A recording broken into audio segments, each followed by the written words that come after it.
Hello everyone, ఎలా ఉన్నారు అందరూ? ఈరోజు మన ఛానల్లో ములక్కాడ బఠానీ కోడిగుడ్ల కర్రీ ఎలా ప్రిపేర్ చేసుకోవాలో చూద్దామండి.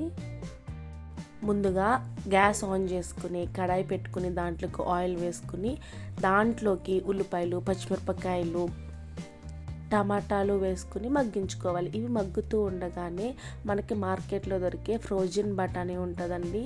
సో అవి కూడా వేసేసుకుని ఉల్లిపాయలతో పాటు వీటిని కూడా మగ్గించుకోవాలి.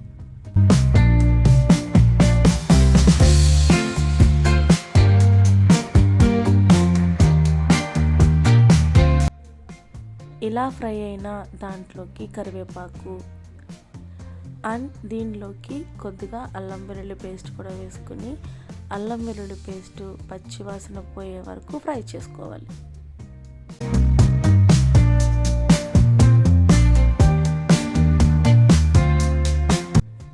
ఇలా ఫ్రై అయిన ఆనియన్స్లోకి తగినంత కారం, పసుపు, ధనియాల పౌడర్, కొద్దిగా గరం మసాలా వేసుకుని ఈ మసాలాలన్నీ కూడా ఉల్లిపాయలకి పట్టేటట్టు బాగా ఫ్రై చేసుకోవాలండి.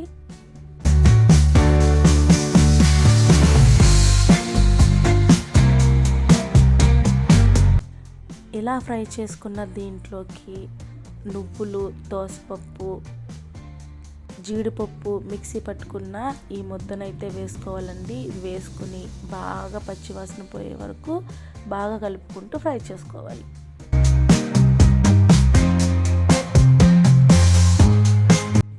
ఇప్పుడు దీంట్లోకి తగినన్ని వాటర్ అయితే వేసుకోవాలండి. మీకు సరిపడినన్ని వాటర్ వేసుకుని ఒక్కసారి బాగా కలుపుకోవాలండి.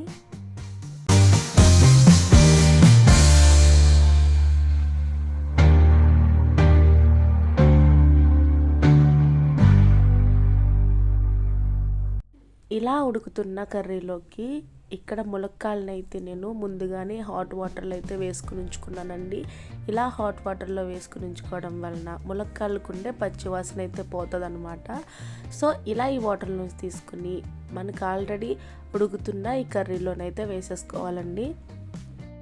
ఇలా మొత్తం అన్నీ వేసేసుకున్న తర్వాత ఒక్కసారి బాగా కలిపేసుకుని ఈ టైంలోనే కొద్దిగా మనం కొత్తిమీర వేసేసుకుంటే కూర అంతా ఉడికేటప్పటికి ఫ్లేవర్ చాలా అంటే చాలా బాగుంటుందండి. ఇలా కొత్తిమీర అంతా కూడా వేసేసుకుని ఒక 15 మినిట్స్ లో టు మీడియం ఫ్లేమ్లో మూత పెట్టేసి కుక్ చేసుకోవాలి. తర్వాత లాస్ట్ అండ్ ఫైనల్గా దీంట్లోకి మనం ముందుగా ఉడకబెట్టుకున్న కోడిగుడ్లను అయితే వేసేసుకుని ఒక్క 5 మినిట్స్ ఉంచేసి దించేసుకోవడమేనండి. ఎంతో టేస్టీగా కోడిగుడ్లు ములక్కాడ బఠానీ కర్రీ రెడీ అయిపోతుంది. ఈ వీడియో కనుక మీకు నచ్చినట్లయితే లైక్ చేయండి, షేర్ చేయండి, సబ్స్క్రైబ్ చేసుకోండి.